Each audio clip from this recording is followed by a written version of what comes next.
안녕하세요. 저는 지방에 거주하고 있는 40대 초반 유부녀입니다. 2살 아래 남편이랑은 같은 계열에 종사하고 있는 동료이기도 하고요. 연애 2년 후 결혼 5년 차를 향해 가니 벌써 7년이란 세월을 함께 했네요. 그 덕에 시댁 식구들하고도 7년이란 세월을 함께 했고 말이죠. 연애 때부터 남편의 가족들 간섭이 정말 말도 못하게 심했습니다. 저희 부부가 서울에서 대학 나오고 직장 다니느라 지방 사시는 시댁 식구들과 만날 일은 없었으나 전화통화로 거의 매일같이 안부를 주고받았던 것 같아요. 남들은 시어머니만 유난이라고 하는데 저희 집 같은 경우에는 남편의 여동생인 시누이가 시어머니만큼이나 오빠 사랑이 대단해서 자주 연락을 하며 저하고도 억지로 통화를 나누려 하는 편이었죠. 주로 나누는 얘기는 서울에 뭐가 유행이라느니 어디가 맛집이라느니 라고 하면서 저한테 대신 사다 줄 수 있냐는 부탁에 관한 것이었고요. 저나 남편이나 서로 고소득을 버는 직종에 속하는 사람들이어서 돈을 많이 버는 만큼이나 일이 정말 바쁜 사람들이었습니다. 천만다행으로 같은 직장에 다니고 있어서 직장 내에서 데이트를 해가며 시간을 쪼개 서로의 얼굴을 보며 사는 중이었었죠. 하지만 그 바쁜 시기서부터 저하고도 꼭 통화를 해보고 싶다며 전화를 바꾸게 하던 시댁 식구들이 버거웠습니다. 한동안은 저를 정말 예뻐라하고 친가족처럼 여겨주셔서 애정 표현을 해주시는 거라고 생각했는데요. 제가 친근하게 여기고 가까이 다가가려고 하면 할수록 제 지갑은 텅텅 비더라고요. 뭘 자꾸 사달라고 하고 맛집까지 찾아가 줄까지 서서는 포장한 음식을 시누이한테 보내주는 등 제가 할애하는 시간도 많아졌고요. 그러다 보니 저도 스스로 호구짓을 하고 있다는 생각에 시댁 식구들을 멀리하고자 했습니다. 한동안은 시댁 식구들 때문에 남편하고 결혼도 하지 않으려고 했었네요. 하지만 모든 걱정을 감수하고서 제가 이 남자랑 결혼을 했습니다. 둘 다 함께 벌어들이는 소득이 컸고 함께 누릴 수 있는 것들이 너무 많았거든요. 함께 돈 걱정 없이 가정도 이룰 수 있었는데 시댁 식구들 때문에 포기를 하자는 게 너무 아까웠거든요. 헤어지기 싫어하는 남편의 모습도 제 마음을 약해지게 했었고요. 그래서 전 이게 다 힘든 여정이 될 거라는 걸 너무 잘 알았지만 결국 남편과 함께 사는 쪽을 택했답니다. 어차피 서로 다른 지역에 살고 있었으니까 얼굴을 자주 볼 일도 없을 거라 생각하며 걱정을 자제시켰죠. 남편도 시댁 전화는 모두 다 자기가 받고 해결을 할 테니 저한테는 일에만 집중하라 다독여 주기도 했었고요. 이렇게 2년의 연애 후 저희는 결혼을 했네요. 남편은 저를 전적으로 믿어줬던 바람에 자기 월급도 다 저한테 맡기기 시작했고요. 제가 회사에선 선배이기도 했던 바람에 살림뿐만 아니라 회사 일까지도 저한테 기대는 부분이 참 많았습니다.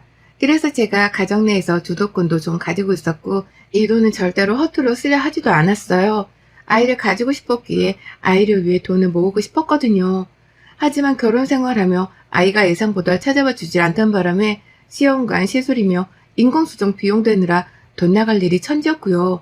1년 전 아이를 가지는 걸 포기하고 난후로는 수술 비용 들 일이 없었지만 그간 마음고생하고 몸고생했던 것들이 너무 커서 그런지 돈 모이는 게 그리 행복하지도 않았습니다. 한동안 우울해하며 살기만 했었는데 이제서야 조금씩 저희 부부를 위해 돈을 쓰는 방법을 찾고 살고 있네요. 그래봤자 영화 한 편 보고 맛있는 거 사 먹으며 사소한 것에 돈을 더 쓰고 살고 있지만 말이죠. 하지만 이런 힘들고 어려운 시기를 거쳐가는 동안 가족이라는 타이틀 안에 있다는 시댁 식구들은 절 전혀 위로해주지 못했습니다. 도움을 주기는커녕 마음의 짐만 더 쌓이게 하며 저를 힘들게 하던 사람들이었죠. 특히 시누이가 가장 많이 말입니다. 연애적부터 뭐 사달라고 조르고 부탁하는 걸 어려워하지 않던 시누이를 겪으면서 사람이 은근히 뻔뻔한 면이 있나 보다 하고 지레짐작을 했어요. 제가 그렇게 관심도 없는 맛집에 줄까지 서서 음식을 포장하고 배달을 보내더라도 저한테 제대로 고맙다며 선물을 사준다거나 제가 돈을 쓴 만큼 저한테 돈을 돌려주려 한 적도 한 번 없던 애였습니다. 그냥 딱 철타선이 없는 막내딸 이미지였던 거죠. 남편조차 자기 여동생은 자기도 간수하기 힘들다고 몇 번 토로를 했었고요. 그런 시누이랑 제가 서울살이를 하고 있었기 때문에 어떻게든 거리를 둘 수 있었습니다. 제가 시험관 실수를 해야 한다고 이유를 대거나 일하느라 바쁘다고 전화를 피하면 그만이었으니까요. 하지만 1년 전 시술을 그만두고 시부모님이 계시는 지방으로 내려와 살게 되면서 모든 게 틀어져 버렸답니다. 남편이 기분 전환하자면서 직장을 그만두겠다고 선포를 했어요. 어디 가든 고소득을 받을 수 있는 직종이었는지라 재취업에 대한 고민 따위도 없는 사람이었죠. 그래서인지 일을 그만두는 결심까지도 과정이 너무 수월했고 저한테 넌지시 언급을 하자마자 정말로 일을 그만둬 버리더라고요. 그렇게 저는 정신을 차리고 보니 남편을 따라 직장을 그만뒀었고 잠깐 남편이랑 여기저기 여행을 하고 난 후 집까지 처분하고는 지방으로 내려왔답니다. 시부모님이랑 결혼한 시누이가 살고 있는 지역으로 말이죠. 당연히 한 지역에 산다는 게 가장 내키지 않았으나 다른 지역보다 제가 재취업하기도 수월했고 저희 친정도 그 주변에 있었기 때문에 다른 선택의 여지가 없었습니다. 그렇게 전 호랑이 소굴에 제 발로 들어가고야 말았네요. 가까이 살기 시작하면서 예상했던 대로 여러 가지 문제들이 일어나기 시작했어요. 시댁에 자주 불려간다거나 시부모님을 밖에서 만나 왕래를 더 많이 해야 하는 건 당연했고요. 가장 걱정이었던 시누이를 이젠 얼굴까지 마주본 채로 대화를 나눠야 한다는 것이었죠. 저희 집에 와서는 서울에서 건너온 옷이냐며 요즘 세상에 서울물이 어떻네 하며 제 물건에 손대는 건 일도 아니었습니다. 서울은 역시 다르다. 내 진짜 서울함 가서 옷 한번 지대로 사보고 싶은디? 라고 하며 이미 이 말을 한 채로 옷장을 열어보고 있었습니다. 누가 봐도 자기한테 옷 한 벌 좀 공짜로 달라는 표정과 말투로 제 앞에서 남의 옷들을 막 뒤져보는데 제가 무슨 말을 하더라도 멈출 기세를 보이지 않더라고요. 그러니 저는 또 얼떨결에 그런 시누이를 달랜다고 그럼 하나 가져가세요 라고 말을 해야 했고 그러면 시누이는 기다렸다는 듯이 옷 한 벌을 챙겨갔어요. 저희 집에 있는 인테리어 소품을 보더라도 이게 뭐고 어디서 이런 거 사오는 긴데? 라고 하면서 또 신기해 죽겠다며 몇 시간이고 그 소품 얘기를 하더라고요. 집에 갈 때까지 저런 걸 나도 사보고 싶다며 저런 게 있었으면 좋겠다며 말을 하는데 제가 그냥 넘어갈 수가 없어서 또 소품을 줘버리기도 했어요. 시부모님까지 옆에 계시는데 끝까지 안 주겠다고 할 수도 없는 노릇이었고요. 시누이의 말에 머리를 부여잡고 눈치를 주던 남편과는 달리 시부모님은 그저 막내딸이 아양을 부리는 걸로만 바라보며 예뻐라 하고 계셨던 바람에 제가 시누를 혼내킬 수도 없던 노릇이었습니다. 부모가 예버릇을 더럽게 들여놓는 바람에 시누가 저렇게 눈치 없고 줏대 없이 커버렸다고만 생각을 했죠. 이제와 누구 탓을 할 수도 없는 노릇이었기에 제가 그냥 더러운 똥 한 번 밟았다고 생각을 하고는 져줄 수밖에요. 그렇게 전 지방에 내려와 조금 숨을 틔워보려 하다가 이러다간 시누이를 매일 마주봐야겠다 싶은 불안감에 서둘러 재취업을 했습니다. 직장 생활을 하고 좀 정상적인 사람들을 만나고 나서야 제 마음도 조금씩 진정이 되어갔고요. 그럼에도 불구하고 잊을만 하면 저를 찾고 뭐가 가지고 싶다며 사달라는 말을 꺼내는 거지 같은 시누이 때문에 머리가 어질어질했어요. 제가 사는 지방도 대도시고 서울에는 웬만한 건 다 있다고 해도 무방한 세련된 곳인데 도대체 왜 때문에 시누이가 저렇게 서울 동경을 하며 저를 괴롭히는지 이해할 수 없었습니다.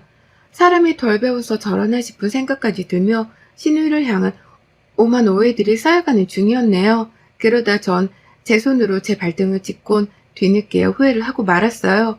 지난달 저희 시누이 생일이 있었어요. 같은 지역에 살면서는 시누이 생일을 처음 맞이한 것이었습니다. 아니나 다를까 시누이는 자기 생일인데도 불구하고 저한테 전화를 해선 내 생일 선물 뭐 사줄 끼고? 라며 먼저 묻더라고요. 살다 선물 뭐 줄지에 대해 요구하는 사람은 처음 봤었고 그래서 말문이 막혔지만 뭘 갖고 싶냐고 일단 묻기는 했답니다.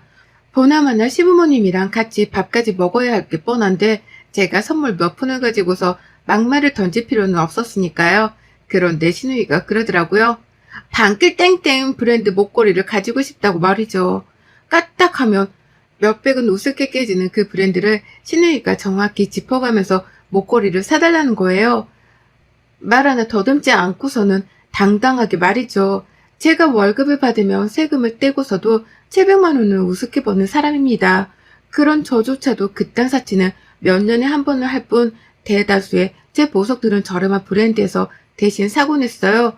그런데 시누이가 방글땡땡 브랜드를 언급하며 자기한테 사달라고 하니 기가 막혀 말도 안 나왔죠. 그만한 지출은 내 가족도 아닌 고작 신우이한테 쓰고 싶은 마음도 하나 없었고요. 하지만 그날부로 저는 신우이로부터 목걸이를 사달란 회유 비슷한 소리를 매일같이 들어야 했습니다. 생일이 다가오니 나 이제 목걸이 받는 기가 곧. 나 진짜 그거 가지고 싶었대. 라고 하면서 이미 제가 목걸이를 사주기로 했다는 걸 기정사실로 하고서는 여기저기 사람들한테 말을 전하더라고요. 시부모님 앞에서도 그리고 남편 앞에서도 언니 고마워요. 네, 잘 쓸게요. 라고 하면서 이미 선물을 사준 사람한테 말하듯 고맙다는 인사까지 전했답니다. 뭐 하나 가지고 싶으면 물고 늘어지는 성질머리가 정말 진상 중의 진상이었고 동물로 치면 거머리나 다름이 없었어요. 스스로 쪽팔리는 줄도 모르는지 제 앞에서 자존심 있고 뭐고를 다 내려놓곤 이 난리를 떠는데 아유 정말 까딱했다가는 신우이한테 말려서 목걸이를 정말 사주겠더라고요. 하지만 반전은 없었습니다. 생일 전전날에 급기야 카톡 후사까지 방글땡땡 브랜드의 목걸이로 바꿔놓고서는 미리 감사라는 카톡명을 적어놓는 신우이를 보며 전 어거지로 신우이한테 목걸이를 사줬네요. 비싼 건 절대 사줄 마음도 없었고 저렴한 것도 200만 원이 넘어가길래 정말 울며 겨자 먹기로 그 200만 원이 넘는 걸 샀어요. 그리곤 이걸 주고서 이제 다신 신우이의 그 어떤 요구도 들어주지 않을 작정이었습니다. 제 딴은 최후의 선물과 다름이 없었고 먹고 떨어지라며 주는 마지막 반찬이었던 겁니다. 신우이는 좋아라며 선물을 받았고요. 역시나 받고 땡이었어요. 비싼 선물을 해줬다고 해서 저한테 더 잘해주는 일도 없었고 그렇다고 고맙다며 따로 고마워하는 일도 없었습니다. 딱 그렇게 어영부영 시간을 보내다 제 생일이 찾아왔더라고요. 저는 생일 파티라는 걸 하는 성격도 아니었고 저희 친정에서도 서로 선물을 주고받아 본 적이 없었기 때문에 남편 말곤 선물을 받고 싶다는 생각을 하지도 않았습니다. 그러다 시댁 식구들과 시댁에서 밥을 먹는 자리에서 남편이 제 생일에 대해 언급을 하더라고요. 곧 와이프 생일이 다가온다고 말이죠. 근데 시부모님은 괜히 말을 돌리고 신우이는 듣지도 않더라고요. 그냥 딱 봐도 관심이 없다는 걸 보이고자 시선을 회피하는 눈치였어요. 설마 싶었죠. 나한테 200만 원 넘는 명품 목걸이 선물을 받아놓고서 내 생일에 20만 원조차 쓰지를 않고 입 싹 닫을 건가 싶어 말입니다. 설마 그 정도로 인연이 눈치 없고 배운 것 없는 애일까 싶어 슬슬 빈정이 상했습니다. 그러다 제 생일이 찾아왔고요. 여러분, 제가 신우이한테 뭘 선물로 받은 줄 아세요? 글쎄, 요즘 연예인 사이에서 유행한다는 그 문구점 2,000원짜리 보석 세트를 선물로 받았어요. 생일날 밥을 해주겠다고 부르지도 않은 시부모님한테서 이미 기분은 상했었고요. 받기만 할 줄 아는 이 사람들한테서 뭘 기대했겠냐며 퇴근 준비를 하는데 신우가 문자를 보냈더라고요. 선물을 줄 테니 저희 집에서 보자고 말이죠. 그래서 웬일이냐 마음으로 집에 갔더니 혼자 와서는 싱글벙글 웃으며 저한테 포장지로 포장도 안 한 그 저렴이 보석 세트를 그냥 주더라고요. 문방구가 낡은 문방구였는지 상자 밖에 먼지가 쌓여 있었어요. 저 같으면 먼지라도 털어서 줬을 텐데 얘는 그걸 그냥 좋다며 지워주더라고요. 그러니 저도 빡이 쳤습니다. 양심이 있으면 최소한 20만 원어치라도 준비를 해야 하는 게 사람 아닌가요? 지는 200만 원이 넘는 목걸이를 받고 싶다며 징징대다가 받아놓고서 저한테는 2천 몇백 원이라는 가격표까지 붙어있는 싸구려 보석을 선물로 주다니 뭐 이런 대책 없는 게 다 있나 싶어 절로 기가 막혀 눈알이 굴러갔어요. 그러자 신우이가 말하더라고요. 엄마, 내 선물이 별론가? 라고 말이죠. 억지로 좋아하는 척이라도 하라며 눈치를 주고는 저한테 쏘아붙이는데 순간 딴 사람인 줄 알았습니다. 이제 보니 신우이 완전 저를 가지고 놀았던 게 틀림없더라고요. 선물을 받을 때에는 온갖 착한 척하고 철없는 척이란 척은 다 하며 아양을 떨더니 제가 반대로 선물을 받는 입장이 되니 제 기분 따위는 신경도 안 쓰고 오히려 자기 선물이 별로냐며 당장이라도 싸움을 할 자세로 저를 노려봤어요. 그러니 저도 싸움 기질이 치솟아 올랐죠. 내가 돈 200만 원을 헛들어 썼다는 걸 알고는 있었다만 아무리 그래도 다 그 성인들끼리 이런 식의 선물 교환은 정말 어처구니가 없지 않냐며 신우를 향해 반박을 했습니다. 하다못해 선물 박스에 있는 먼지라도 털어서 주는 게 예의라며 신우이한테 참교육을 시전했더니 신우가 보석 세트 상자를 뺏어가더라고요. 됐다. 언니는 2,000원짜리 선물 다 아까워. 라고 하면서 말이죠. 전 이 말에 머리가 확 돌아버렸어요. 주제 파악 못하고 비아냥대는 신우이에게 너한테도 200만원짜리 목걸이는 뒤지게 아까워 이거 사! 라는 말과 함께 신우이의 목덜미를 낚아채버렸어요. 신우이가 저한테 싸구려 보석을 선물해주며 자기는 제가 선물한 몇백짜리 명품 목걸이를 차고 왔더라고요. 이게 사람 빡치게 만들려고 일부러 이 목걸이를 착용하고 왔나 싶어 저도 눈이 돌아간 거죠. 바로 신우이의 머리채를 흔들어 제낀 후 목덜미까지 낚아챘고요. 그와 동시에 목걸이를 빼앗겠다면서 아주 발버둥을 쳤습니다. 목덜미를 잡으며 머리채도 뜯었고 정신 못 차리는 신우이를 결국 정강이까지 걷어차버려서는 바닥에 꿀려버렸어요. 남편은 이러다 제가 사람 하나 등신 만들겠다 싶었던지 서둘러 저를 말리려고 했지만 저는 남편에게 외쳤죠. 내가 이 목걸이를 빼앗기 전까지는 절대로 이 싸움을 멈출 생각이 없으니까 당신도 나를 돕든지 아님 저녁 왼종일 싸우는 거 구경만 하든지 알아서 해. 라고 말이죠. 남편은 길게 생각하지도 않았습니다. 잠깐 망설이긴 했어요. 아무래도 제 여동생이 저한테 얻어맞고 있다 보니 남편도 쉽사리 행동이 옮겨지지 않은 듯 보였습니다. 하지만 자기가 생각해도 마누라 생일에 먼지 묻은 몇천원짜리 싸구려 선물을 들고 나타난 여동생이 괘씸했던지 바로 저를 거들겠다면서 제 옆에 서더라고요. 그리고는 무릎 꿇고 있던 제 여동생의 두 팔을 뒤에서 잡아 확 고정해버렸어요. 그러니 신우이는 바닥에 꿀려진 채로 팔까지 잡혀서는 정말 옴짝달싹 움직이지도 못했고요.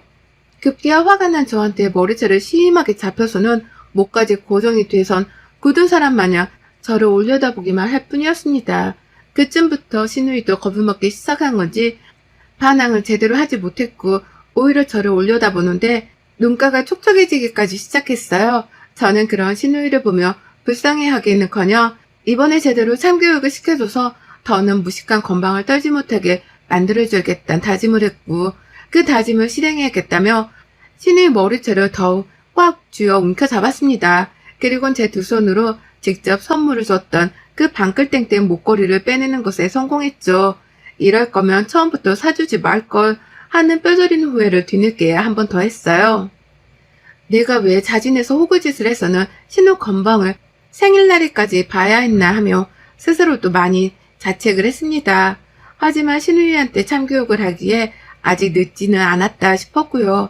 저는 신우 목덜미에서 목걸이를 빼앗자마자 부엌으로 달려가서는 물병을 들고 나왔어요.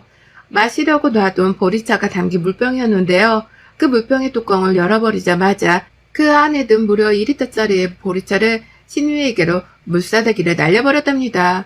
남편한테 팔이 붙잡혀 움직이지 못하던 신우이는 제가 부엌에서 물병을 들고 나올 적부터 안 된다고 몸을 흔들어가며 도망치러 발버둥을 쳤지만 속수무책으로 제가 날린 물사대기에 몇 초간 쉼도 없이 얻어맞아 버렸어요. 보리차는 하염없이 신우뺨을 때리고 바닥으로 흘러내렸고 신우이는 싸대기를 맞은가 동시에 온몸이 흠뻑 젖어서는 딱 보기 안쓰러울 지경의 꼴까지 되고야 말았답니다. 남편은 그제서야 제가 할 일을 다 했다고 생각을 한 건지 신우이를 놓아줬고 신우는 곧장 집을 나서지도 못한 채 그 자리에서 무릎을 꿇은 채로 울기 시작했어요. 한참을 울었습니다. 제 앞에서 목걸이를 차마 돌려달라는 소리도 못하고 그렇다고 자기가 가져온 싸구려 보석 세트를 가지라는 소리도 못한 채 바닥에 흥건한 보리차를 보면서 그저 울더라고요.